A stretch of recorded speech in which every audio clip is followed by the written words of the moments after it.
Guys, welcome to another video. और इस वक्त मैं हूँ बुडापेस्ट से ऑलमोस्ट 115-125 किलोमीटर के आसपास। एक बहुत ही खूबसूरत जगह है तिहानी। एक छोटी सी विलेज है, हेरिटेज विलेज है, काफ़ी फेमस है लोकल्स में as a weekend getaway. और जगह बहुत सारी चीज़ों के लिए जानी जाती है। बट इस वक्त शाम के 6:30 बज रहे हैं और आप धूप देख सकते हैं कितनी स्ट्रॉन्ग है मेरे पीछे।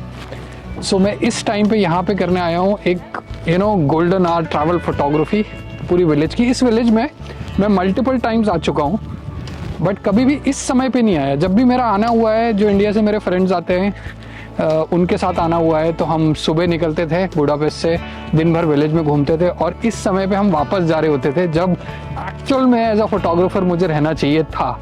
तो इस बार मैंने सोचा कि मैं टाइम निकाल के इस विलेज को गोल्डन आवर में शूट करूँगा, क्योंकि समर्स का टाइम चल रहा है। तो यहाँ यूरोप में हंगरी के अंदर जो सनसेट होता है वो 8:30 पौने 9 के आसपास होता है। So you get ample of time, ample of time to shoot good pictures.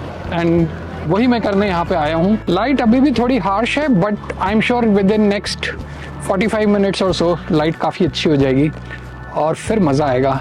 अभी विलेज में चलते हैं, आपको कुछ ग्लिम्सेस दिखाता हूँ विलेज की। ये बहुत ही खूबसूरत विलेज है। आई थिंक मैं कई यूरोपियन विलेजेस में गया हूँ, but this is by far one of the best villages जो ईस्टर्न यूरोप में मैंने देखी है।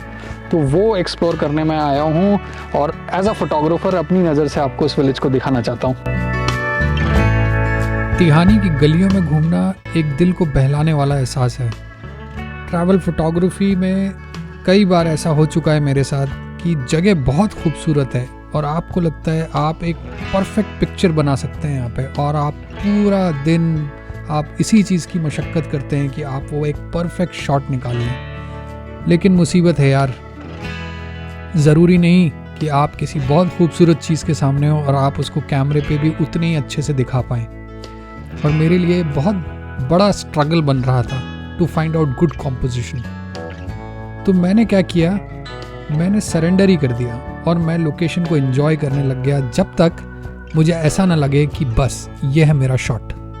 सो इन गलियों से आगे बढ़ते हुए मैं पहुंचता हूं तिहानी चर्च। तिहानी चर्च को बेनेडिक्टाइन एबी चर्च भी बोला जाता है और ये बहुत ही प्रोमिनेंट लैंडमार्क है इस विलेज का। इसके कल्चरल और हिस्टोरिकल सिग्निफिकेंस की वजह से कई टूरिस्ट आसपास की कंट्रीज से यहाँ पे आते हैं।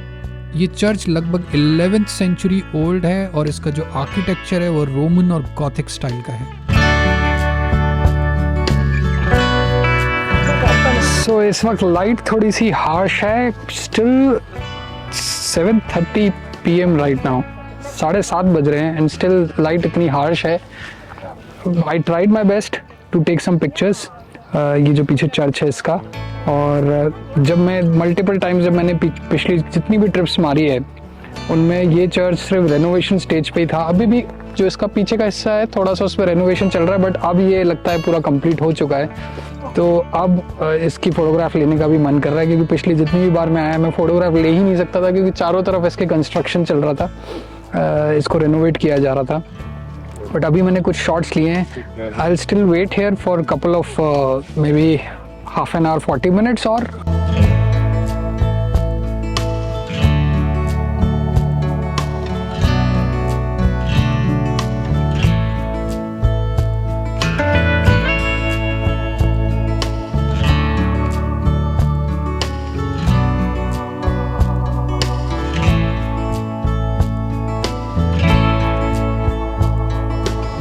आफ्टर ऑलमोस्ट एन आवर की जद्दोजहद के बाद जब लगा कि कुछ ढंग के फोटोज आ रहे हैं तो पेट की आवाज़ सुनाई दी और मैं चला एक बहुत ही ड्रीमी रेस्टोरेंट की ओर, जो कि तिहानी का सबसे पॉपुलर रेस्टोरेंट भी है। ड्रीमी रेस्टोरेंट क्यों? क्योंकि मैंने ऐसे सीनिक व्यूज़ वाले रेस्टोरेंट बहुत कम देखे।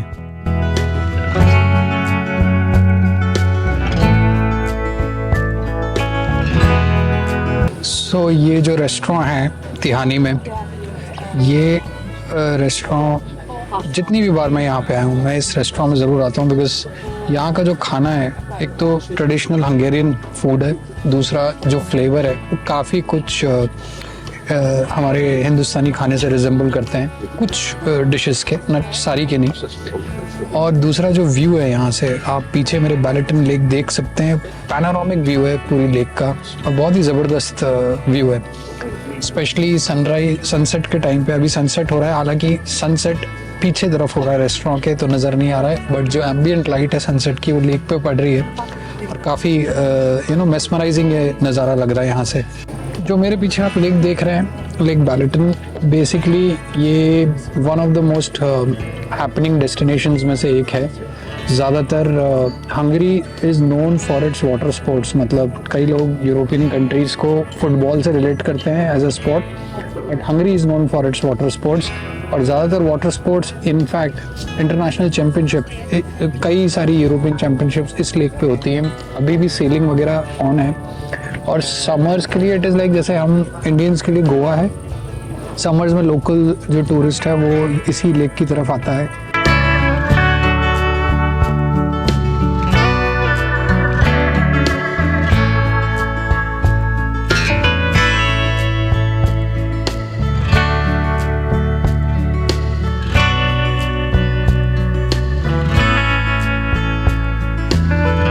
So finally, after having a nice meal at this beautiful restaurant, जो मैं highly recommend करता हूँ आप लोगों को, in case you are coming to Budapest, spare some time, एक दिन का 1.5 घंटे की ड्राइव है, तिहानी आइए and you won't regret it, trust me।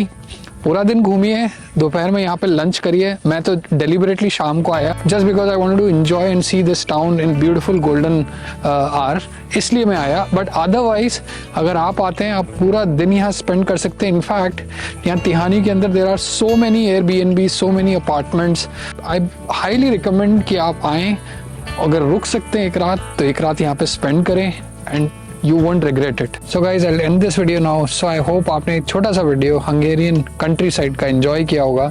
अगर किया है तो प्लीज़ लाइक करिए, शेयर करिए, सब्सक्राइब करिए। I will be back with another video pretty soon. Until next time, bye for now. अभी वीडियो ख़त्म नहीं हुआ।